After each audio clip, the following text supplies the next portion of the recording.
some of these comments had also misunderstood, because people would be like, oh, they need to sit down and work on this in therapy. It's like, Noah has explicitly said multiple times he is not ready for that.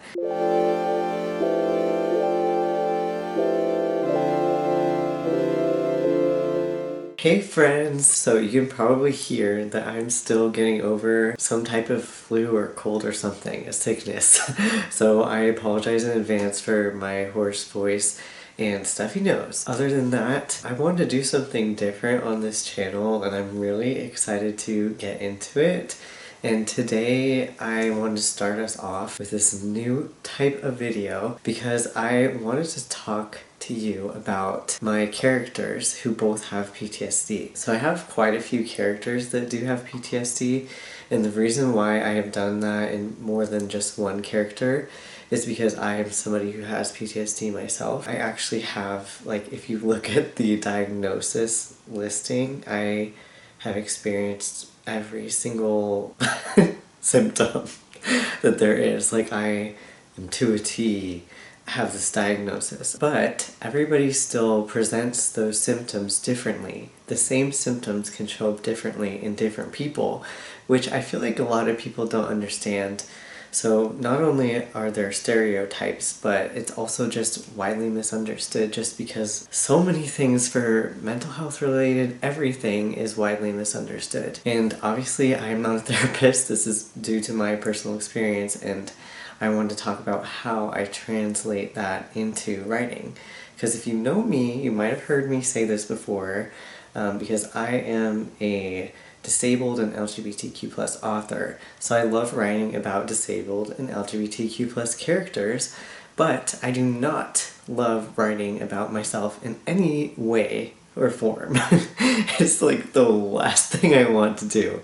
So part of that is due to PTSD, because I don't know, that is a lot of vulnerability and trust to be placing in everybody to hear something about me that I am not comfortable with sharing. That's like a boundary for me. Instead, I would love for people to be able to see these fictional characters that I'm creating who I can relate to, and to have them there for readers to be able to also relate to that and to see that they're not alone, because trauma is extremely isolating, and usually traumatic situations, sometimes they're intentionally isolating by whoever's perpetrating the trauma, if it's a person. If I can somehow help people feel less alone through fiction, that to me is just like a huge gift and something that I would love, love, love to do. But today I wanted to talk about how that relates to my book, My Shy Alpha. So this is book 1 of My Shy Alpha.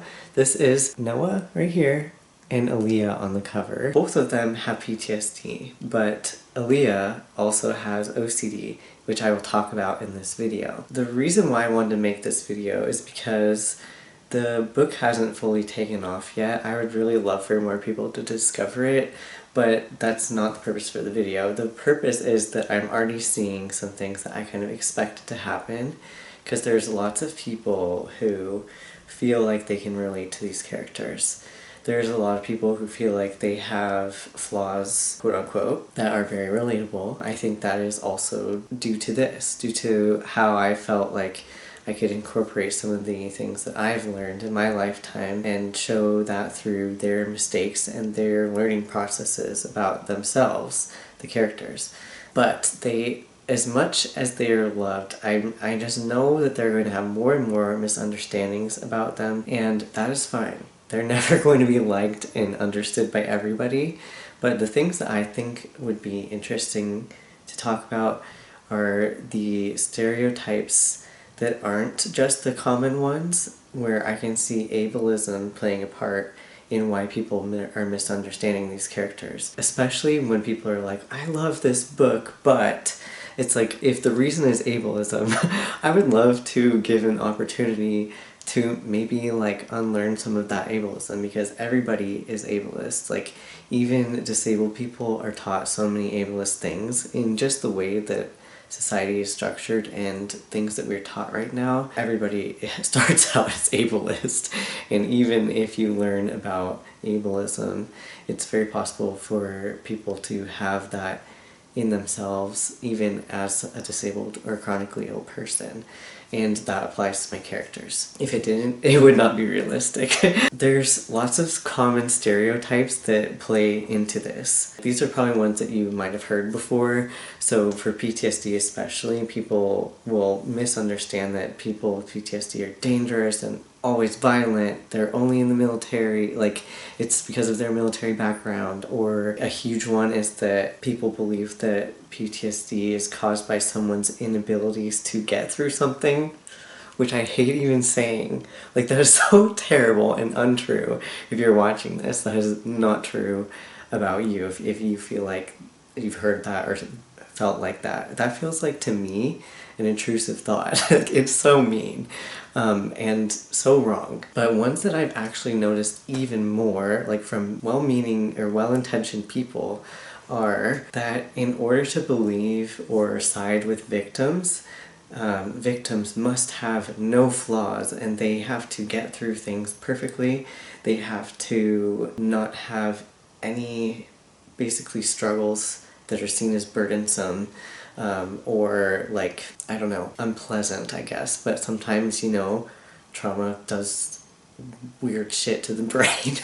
It literally distorts your physical composition of your brain. So stuff's gonna happen that maybe sometimes is not likable in general. A lot of times people don't like seeing emotions from, like, big emotions from people.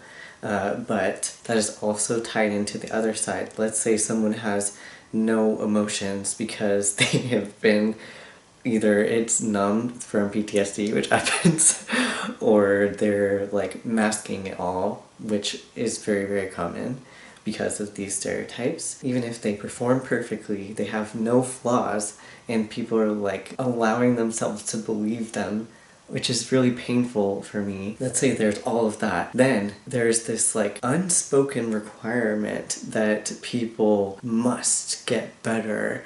Even if they're not ready, they have to share everything. They have to be willing to unpack it right now. Otherwise, they're not doing a good enough job with their own treatment, which is not for anyone up to, like, it's not up to anybody else to decide other than, like, you and your mental health professional. But I've certainly noticed that in comments. I've had people say things that are really funny. So because I have a very dark sense of humor, they're funny to me because they're just so, like, painfully untrue. And they kind of fall into what I would say three different categories. They're gender related, of course, where there's gender stereotypes. So for Aaliyah, that shows up as, Aaliyah seems too weak. She's such a weak female character. It's like, excuse me, how misogynistic. Then for Noah, of course, it is because he presents things differently than Aaliyah. He's very shut off. So that's when it comes in of the, like, not very perfect victim. Like, he is not a perfect victim of his past abuse. So he does not handle things perfectly, and that is extremely realistic, and I will get into why. And then the third thing that I see commonly is that this expectation that these characters need to solve it now. They need to fix themselves. And sometimes people will literally use that language of fixing or solving. They need help.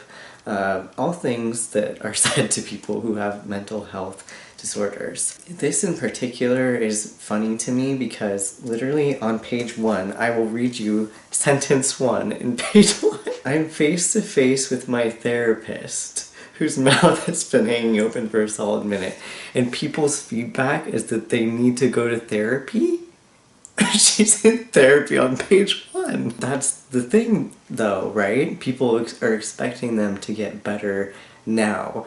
Until they can get better, they're not good enough. And according to, I don't know, who is the good enough police? Because I don't know. And I think the other misunderstandings obviously are due to gender roles, and because Noah and Aaliyah have very different responses. And this is exactly why I wrote them this way.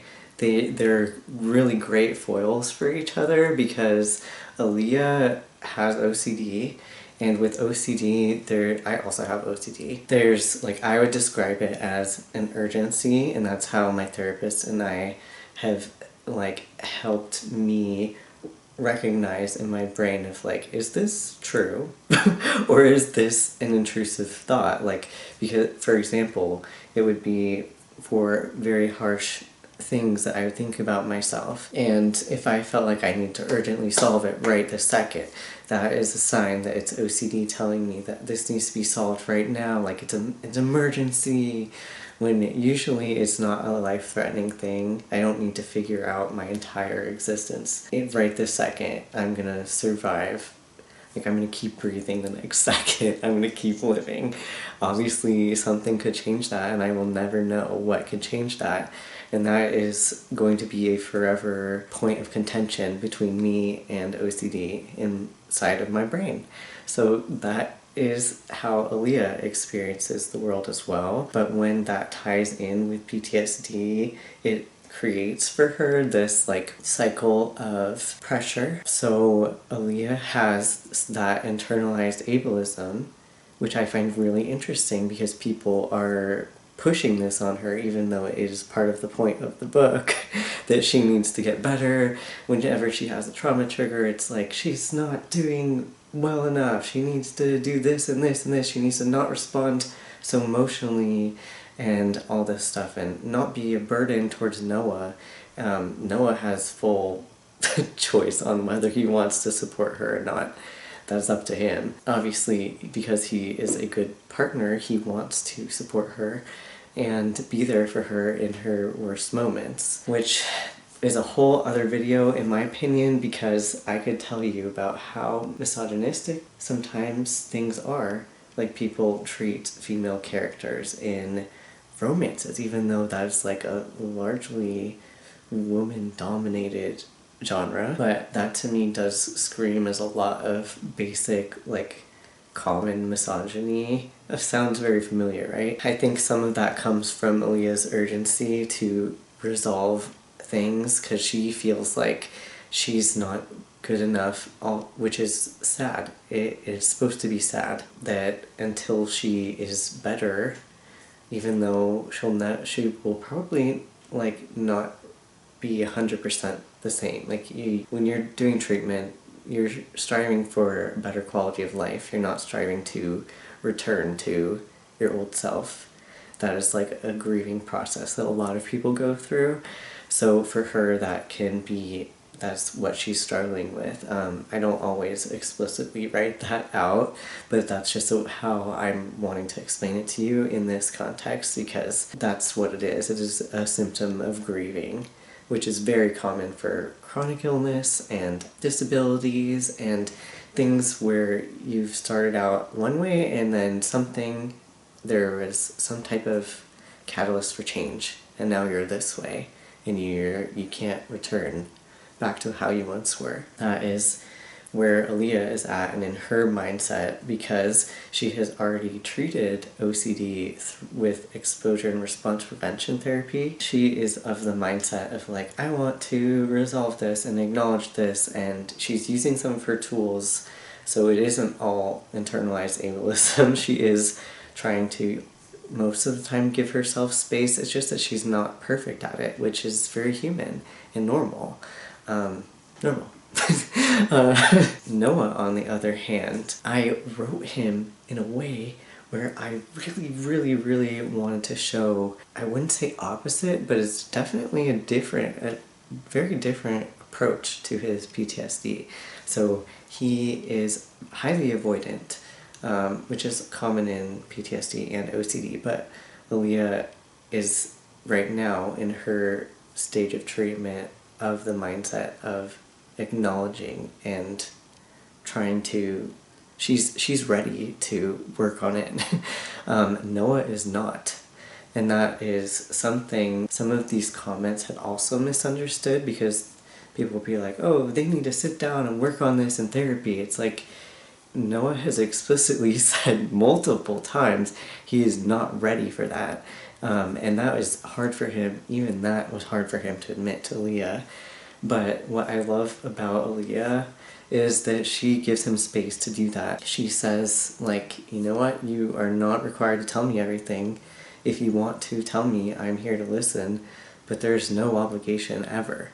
Ever, even though they are fated, bound to their souls, there's no obligation for him or force for him to resolve it and tell her, because it's his to share. And if he's not ready for that, that is where it can be really damaging and painful for people to be forced. It can even be re-traumatizing, and then they'd have more to work on. So this idea that, like, we need to work on it now and you need to get to be 100% better in order to be good enough is really not scientifically accurate or like something that works for people. Forcing people to do things is not going to be an effective form of treatment pretty much across the board. I mean, who wants to be sat down and forced to share their greatest fears and vulnerabilities? Like, that's uncomfortable. Not only that, that could be like humiliating. And Noah is in a position where he is the leader of a pack. If you don't know, I should explain more about this book. Since this is like a werewolf book, he has all of this pressure and responsibility placed on him to where not only does he not have the space, because if he appears weak, quote unquote, and people have these beliefs that people with PTSD are weak, if he appears weak, then that could be potentially dangerous for him and his entire community, because it's relying on him to look strong. So that is what I found so interesting in this combination, especially where Aaliyah is very in touch with her emotions and willing to work through them at the moment, because she has gotten herself to a place in her life where she is able to express them better with him in particular, because she trusts him. That was very difficult for her to trust him again. He is still at that point where he can't even trust himself to talk about it. And I find that super interesting in this context, because it does challenge people's beliefs about these things, but it's so like, it makes so much sense in my brain to what I've experienced and what other people have experienced with certain PTSD symptoms, where there is this very interesting different ways of talking about it, of either shutting down or having it consume so much of your emotional energy that these two they understand each other because they've been in both places, but right now they're in totally different places, and it's creating this interesting dynamic in the book that I am really excited about, especially in books 2 and 3, because Noah is continually going to have more and more pressure put on him, because when you bottom things down, it does create that backwards pressure effect where it will explode, always. That is the unfortunate nature of ignoring or avoiding things, and why it's not an effective coping mechanism, but sometimes that's all you have when you don't have the tools or the energy or the healing, enough healing yet to not use that in and be safe, to not feel safe in your body, to not be avoiding things. So that is my thoughts on this. I know that is very generalized still, but I love talking about these things. It would be really fun to do some deep dives into both of them, like certain scenes, maybe between the both of them, or just focusing on one character at a time. I would love to do that. So if that's something you're interested in, I would love to hear your thoughts about this topic down below, and any questions you might have about either character. I am so excited to hopefully be making more of these for you. I have a big list of things I'd love to talk about. If you're interested in that, then stick around, and I am so excited to see you in the next video, because I'm going to make it more of a ritual. Not an OCD ritual. I'm sorry, anyway. I hope you're having a great day, and know that you are not alone in your experiences. If you can relate to any of these things, there's also support and treatment out there for you to start having a better quality of life, and to not suffer as much of the time at the very least. So I'm going to put some resources in the description box down below, and I'm sending virtual love to you through the screen. I hope you're having a great day. I will see you in the next one. Goodbye.